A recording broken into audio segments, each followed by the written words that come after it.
Good evening, good evening, good evening. This is the day the Lord has made. We will rejoice and be glad in it.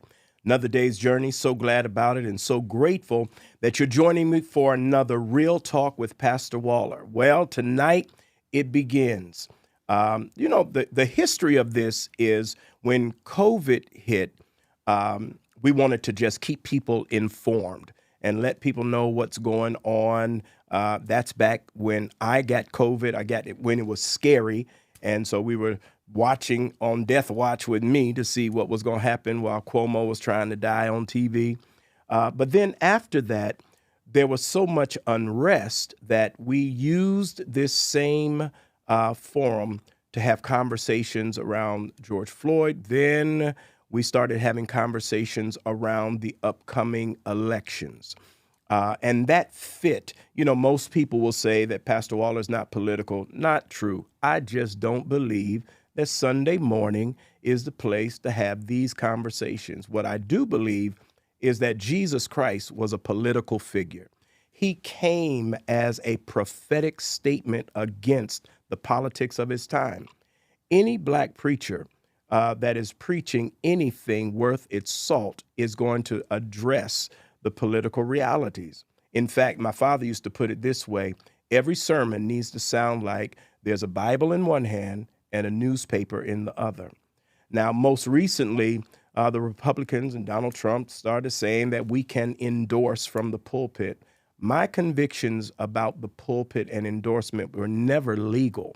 It's a spiritual implication. I'm the pastor, and I believe that it's not as much about me telling you who to vote for as I am telling you to vote. It is also my responsibility to raise the conversations, and as I'd like to think at this point, a trusted voice in the community, bring everybody together, and let's talk about how to best serve our community. Well, we did it during the mayor's race and the Senate race, and now in this congressional race. For the next few weeks, I'm going to have those that are running for office so that we can have conversations. Then at some point in March, we're going to all get together, as we did with the Senate race and as we did with the mayor's race, to ask these would-be office holders our concerns and to also pray for them. Because at the end of the day, everyone that you're going to see on here is someone that has tried to serve our community, someone that we love, someone that we have great regard and respect for. And so in the stuff of Philadelphia politics, I view my role as also a coagulant, a social coagulant. I want to help people stay together, and I want to help build up and not tear down. But for the next few weeks, each Saturday, someone that is running for the 3rd congressional district is going to be on. We're going to have conversations. I want you to listen. I want you to make your choice, because if we ever needed people like this in office, we sure do need them now. So thank you for joining me. And today we've got Morgan Cephas. And many of you know her. You know she's been serving us at the state level. But we're going to ask her to just introduce herself, and want to thank you for being here today. And tell us a little bit about who Morgan is and why you are running for this seat. Absolutely. So first and foremost, I want to thank you, Pastor, for just being intentional about this conversation, because every single elected office will determine the future of our city, the viability of our city, and what happens to the people that we represent. So thank you for being very intentional with this conversation, and during COVID and post-COVID, and keeping up the tradition. But as you stated, I am State Representative Morgan Cephas, and I've had the pleasure for the past 9 years in Harrisburg to represent my neighbors out in West Philadelphia. And, being able to represent them has been an honor of my life. But I did have a life before then. I was born and raised in West Philadelphia. I literally represent the home of Will Smith, so I can actually hold on to the song. Okay. All right. But born and raised to two amazing parents, Pamela Cephas and Curtis Cephas. I am one of 4 girls. And, one of the things that I learned early on from my parents is that if you want to see something different, you have to not only demand it, but you have to fight for it. And, I think about my mom when she was on that original 1986 picket line that everybody talked about last year with DC 33. Yeah. And, she was fighting for the same things that we're fighting for today. That is, economic freedom, economic stability. That is, increased wages, benefits, a retirement plan where she can actually retire. And, just in the economy that she's in, she absolutely cannot retire. She's actually still working. But she had a 2-year-old in the stroller. And I can guarantee you I was not there to provide additional hands for the picket sign. I was there because she couldn't afford childcare. And, that was her economic reality then. And, from a very early age, I learned that, again, you got to fight for the community and the life that you want. So needless to say, she sent me and my other 3 sisters about an hour outside of our neighborhood in order to access a quality education. We were literally up at 6 a.m., traveling to Central High School, class of 261. If you know, you know. Okay. But we also, I also did not get out of school until 7 p.m. because I was a track and field athlete. And, Gotcha. One of the ways I was going to be able to access, an affordable college experience, I had to run for it. So luckily, I was able to go to the University of Virginia on a Division I scholarship. So did not have to pay the hefty price of Gotcha. college education, but I did graduate with significant student loan debt, and I was one of 4 sisters that actually did that. So it just reinforces, my own economic reality. Coming from a generation, they consider me a geriatric millennial.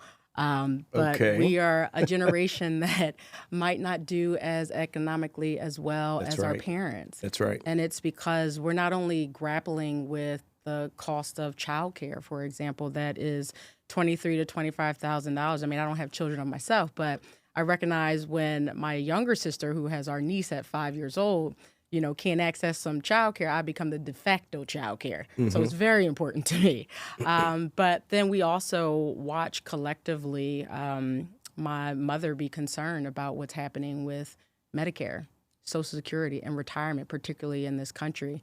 And it's one of the reasons why I wanted to run for office in the first place in 2016. I was not the chosen one at that time. I had to take on the Democratic Party myself. But it was because, again, it goes back to my upbringing. If you want a different environment, if you want a different result, not only do you have to take on the bad policies of Republicans, but you also got to take on your own party when, they are okay with the status quo. So that's a little bit about me, how I got here, my upbringing in Philadelphia. But then that's also how I got to the legislature. Wow, thank you for that. And you're reminding me because you followed a very significant person in my life, Louise Williams. Louise Williams is one of the reasons I got placed in the heart of Philadelphia. She decided, when you move to Philadelphia and you're not from Philadelphia, you need somebody in Philadelphia. Like 20, 30 years, you got to That's prove right. yourself. That's right. And you need somebody to say, hey, he's okay. Louise Williams just wrapped her arms around me, and on the radio, she was one of those that could still say whatever she wanted to say. She still does. Yeah. She still does. She, for literally 3 years straight, just talked about me and told people to love me. I said that she helped me get my Philly card. Oh, absolutely. And so, and you we still thank don't root you. for the Eagles, so we still got to work on that. Well, I'm with them as long as they're not playing the Browns. Okay. So, but anyhow, we're talking about you now. You are running for the 3rd Congressional District, one of the safest Democratic seats. So whoever wins the primary is going to be it. Yeah. You're already successful. You're already making impact. So why do this? Why do you want, what does the congressman do, and why do you want to do it?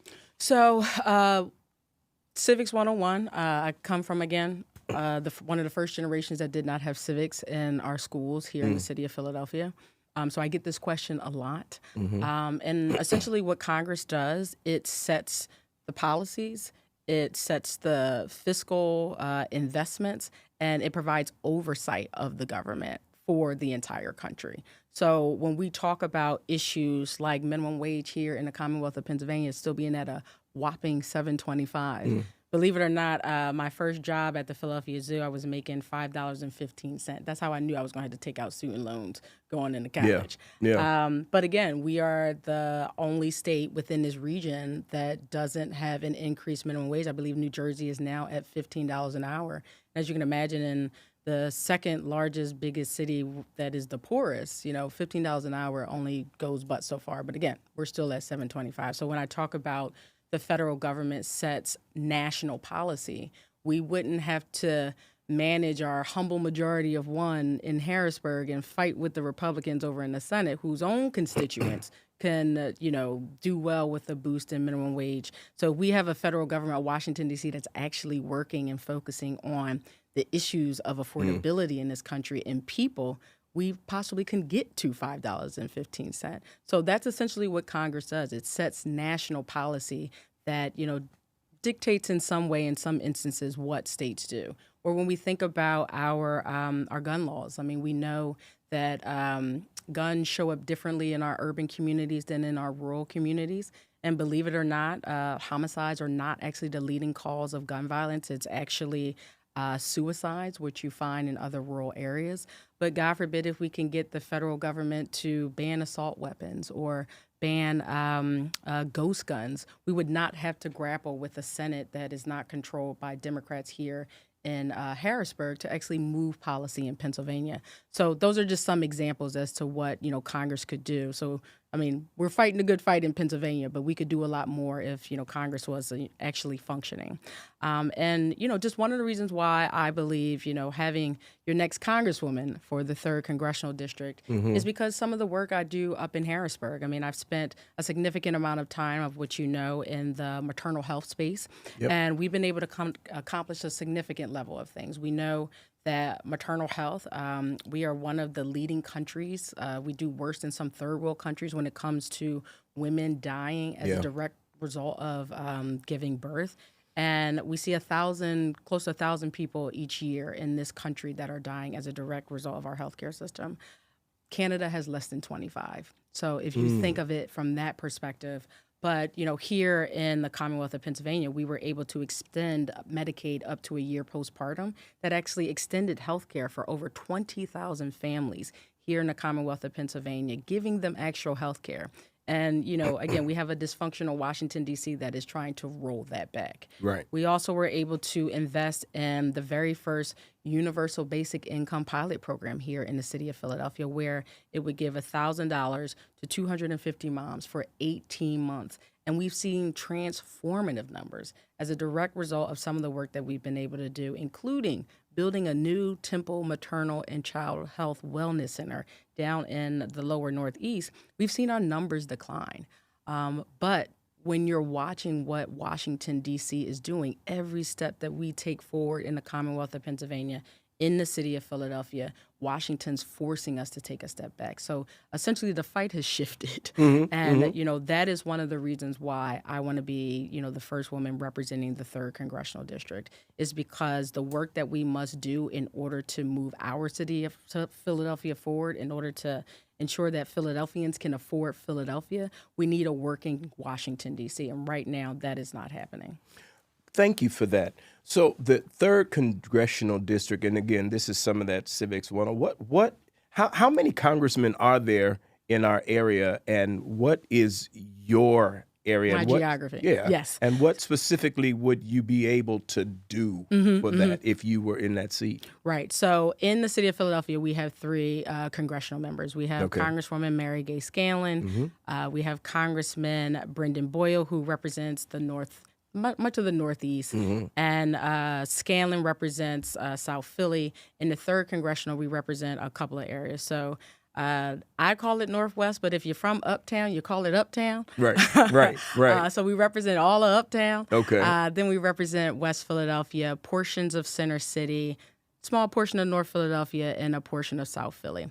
And the beauty about, and you mentioned this at the early onset of your conversation, that this is the safest seat in the entire country, meaning you can literally serve there for the next 20 to 30 years. You can do that up in the State House once you get that seat. But in this moment, particularly coming from, again, going back to a generation that is not only raising little ones and happen to figure out $25,000 to $30,000 in childcare, not to mention Donald Trump freezing childcare payments in about 5 Democratic states. We also have to, manage the retirement of, our parents. So we're somewhat in a sandwich generation. And, just as a direct result, we have the ability to have a different voice in this seat. It is a voice that that comes up with bold ideas that a lot of our constituents want to see. So again, when we're talking about universal basic income, I am the only candidate that has actually created a program and invested in it and actually saw tangible results in a decline of maternal health here in the city of Philadelphia. It's bold ideas like that. It's talking about universal child care, which you see with Mandani, whether you love him or hate him, he was able to get that done in a matter of 8 days.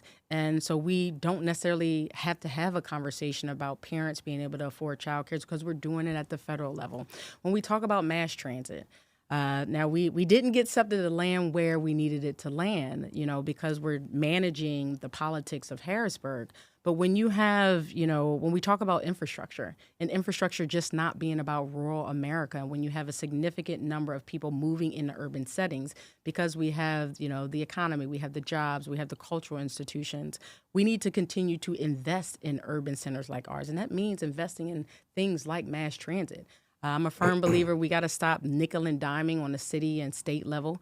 And we need to think of things like free transit for all, the free to be mobile. Congresswoman Ayanna Pressley actually has a bill that provides, it shifts funding from highways and bridges over into mass transit because it moves economies. It moves our economy.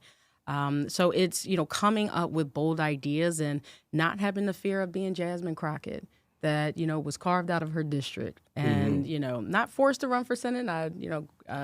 Blessing that she's doing that down in Texas. But we have the ability, because we are so safe, to talk about bold ideas and actually set a national Democratic Party agenda that is a reflection of what we are experiencing specifically when it comes to affordability in the city of Philadelphia. Yeah. But we also have the ability to dictate politics. Again, when you come from a safe seat, you can energize our base here in the city of Philadelphia, and I'm a firm believer. God forbid we get above 35%, which we absolutely have to do. We can determine who the next governor is. We can determine who the next United States senator is. And politics can essentially run through the city of Philadelphia because of our density. And we can absolutely turn Pennsylvania blue. And because of that, we get the opportunity to set that national agenda when it comes to the Democratic Party. Yeah. Thank you for that. So obviously you're going for a seat that has to work with colleagues. And what in your track record already, I know the work that you've done around the maternal health. We have, the doula ministry here, and we're appreciative of the work that you've done. Exactly. So what are some of the other things that you've done already that demonstrates your ability to work with your colleagues and colleagues even across the aisle? Say which colleagues? Yeah. I'll give you 2 examples. Okay. Because our mayor talks about being very intentional about intergovernmental cooperation. Yes. And it absolutely has to be a strategy where it's not just, these seats are never just about us. One individual seat being able to be transformative the way that we need to be. So you have to be able to have a congresswoman in the 3rd Congressional District coming from a safe seat that is actually going to work with our local government and our state government. And a key example of how I've been able to do that is the issue around maternal health. And I'll give you another example so we don't just stay on that. But looking at that issue, you have to do it in multiple ways. One, I was in the minority for about 5 years, not a fun experience up in Harrisburg. But from that, I was able to work with Governor Wolf to do the Medicaid extension, where you had governors across the country was able to make a decision as to whether or not they wanted to extend Medicaid. Only 36 did it. So we didn't need a study. We didn't need research. They didn't need to do a pilot program. Working with the governor, we were able to, immediately get that done. But simultaneously, we had a phenomenal majority leader in Catherine Gilmore Richardson, who took up the mantle here in the city of Philadelphia and has been able to do some significant work on the local level. We now have our Governor Shapiro, who put a $5 million line item in the budget every single year to help support maternal health issues. Now, I'm very appreciative, but New Jersey does 30 million, so we got a little ways to go. But I mean, that's how, in one way, that I've had the experience of working from an intergovernmental standpoint. Because when you talk about affordable housing, and I'm sure we'll get there, Philadelphia is 70,000 affordable housing units short based on what the demand is. And we have close to 7,500 units that are going to actually come offline from being affordable because of tax credit subsidies that are expiring on the federal level. So understanding that our mayor wants to build, renew, and renovate close to 30,000 units, she needs to have a partner in Washington, D.C. that is going to bring dollars home that provide that infrastructure investment. Right? Okay. But when it comes to crossing the aisle, the only candidate that has actually gotten 4 bills to the governor's desk where I am the prime sponsor and I didn't have to play second fiddle to Republicans. Okay. The only way that you are able to do that is that you actually got to have a seat at the table and have a seat of power, which is why coming from a safe seat, and this is, critically important, particularly as it relates to Washington, D.C., because in 2024, during that red wave that we had, the only thing that survived was Speaker Joanna McClinton. Right. And we kept it by Right. our humble majority, what we like to call it, but it's a mighty majority where we've been able to deliver in a big way. But the only way, you're able to get bills to the governor's desk is, again, that you have a position of power. And because we have that majority, I was able to author 4 bills in conjunction with some of the most conservative members in the Republican Party. My first bill that I got to the governor's desk was related to dignity for incarcerated women. And that is providing doula care to pregnant women that are incarcerated, ensuring they have the proper feminine hygiene products. I know you all do a lot of work around human That's trafficking, and ensuring that there is trauma-informed care when it comes to That's right. the correctional officers that are dealing with, women that are extremely vulnerable in, the moment while they're there. I was able to get that bill to the governor's desk with a member of the Freedom Caucus from York County, Representative Mike Jones. Okay, right. He needed to take a trip up to Muncie to better understand the impact that the criminal justice system has on women. And as a direct result, he wanted to do some partnering. So, again, in order to get bills to the governor's desk, you got to have a Republican counterpart, but you also got to have a position of power in order to, set the table and set the agenda. Because we actually introduced the bill and we didn't get it passed until my 9th year because I was in power in the House of Representatives. But you need a Republican to team up with you because you got to get it through the crazy Senate. But fingers crossed we'll be able to fix that in the 2026 election. Excellent. Thank you for that. When you think about, so you've defined geographically who the 3rd district is. When you think about who's there, what are our 3 greatest needs in that group of people? What's going on in the 3rd district that needs to be addressed? Again, it's when you talk about, again, us being the 2nd poorest big city in the entire country, I think of multiple things. I think of, obviously, healthcare. We are a city of heads, meds, and beds. And in the 3rd congressional district, we have the University of Penn, we have Temple Hospital, and we have Jefferson. So what is happening, with Medicaid, where some of our institutions rely, close to 50 to 60% of their clientele are on Medicaid, it can have a catastrophic impact to our healthcare system. And it's not just, an individual trying to receive healthcare. It's healthcare premiums are going to grow up. That means, we're going to be impacted by, a workforce issue. So healthcare, has to be a top priority. And again, it's not just about insurance. Of course, we have to extend the Affordable Care Act tax credits, up to 3 years. Shout out to Congresswoman Lauren Underwood, who was able to usher that through over the past couple of days. But we have to ensure until we get Medicare for all, we have to make sure that people actually have access to quality healthcare. But it's also having access to, a healthcare system, period. Whether that be brick and mortar hospitals. You saw Hahnemann that, created a significant, gap down in Center City, and there Jefferson is seeing an influx of patients as a direct result. You have close to 25 to 30 hospitals across the Commonwealth of Pennsylvania that are going to actually close as a direct result of the changes in Medicaid.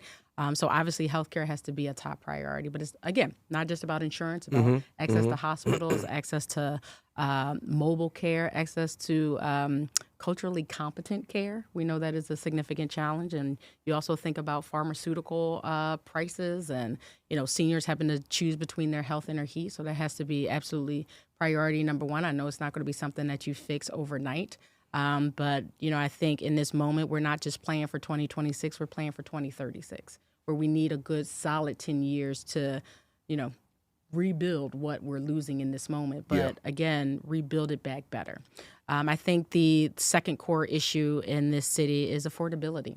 I mean, when we're talking about affordable housing, when we're talking about childcare, when we're talking about mass transit, when we're talking about groceries, I mean, the list is significant. And, right now in this moment with I like to call him the distractor in chief, who's focusing on Venezuela, Israel, Iran. I don't know how we got to Greenland. But if you want to talk about America First agenda, America has to be able to afford to live in America. And right now in the 3rd Congressional District, Philadelphians cannot afford what is happening in this economy. So that has to be obviously priority number 2. And I think priority number 3 is, God forbid, if we have a democracy by the time Harper at 5 years old grows up to be, either our age. So that's something that we have to, make sure we do something about. Yeah. Thank you for that. And thank you for spending this time with me. Obviously, I wanted everyone to get a chance to hear from those of you that are running for office, and we're taking this half hour to do so. Is there anything that I didn't ask you that you think you want people to know as we get ready to go to God in prayer and as we close this moment out? Is there anything I didn't ask you that you want to make sure we know about Morgan Cephas and this run? How you can get in touch with me? Yes. All right. How do we get in touch with you? So I am on every single social media outlet. I am at Morgan for Philly. That's MorganForPhilly. I also have a website that is www.morganforphilly.com. And would love for you to come out and hear me at different forums, come out and volunteer, and most importantly, talk to me about what issues is important to you. Because again, the congresswoman that will represent the 3rd Congressional District in 2026 is going to have to be not only fighting up against what is happening down in Washington D.C., but we're also going to have to deliver for Philadelphia in real time. Absolutely. So that's a little bit about me that I thank you for allowing me to share. Thank you so much. And thank you all for joining me for Real Talk with Pastor Waller. I want you to stay tuned because for the next 3-4 weeks, we're going to have the others that have answered and wanted to come on this program. And then look out for March. We're going to have our own forum where we can raise the questions and you can balance what you heard here as individuals with what you hear when we all get together. So I'm looking forward to seeing you in the morning, and I'm looking forward to sharing with you on this week. Let's get ready to go to God in prayer. God, I bless you and I thank you. I thank you for Morgan Cephas. I thank you, God, for the unique way you have used her and her leadership. I thank you for her unique view of life and how she has served this present age. I pray, oh God, your hand of protection over her.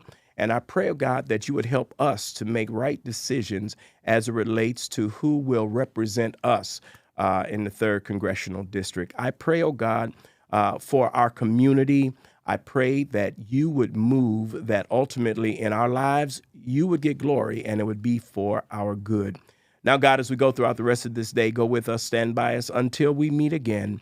We ask it in the matchless, marvelous, and majestic name of he who was dead, but is alive forevermore. In the name of Jesus, we pray with thanksgiving in our heart. Let us all say, amen. Amen. Amen. Listen, I love you much.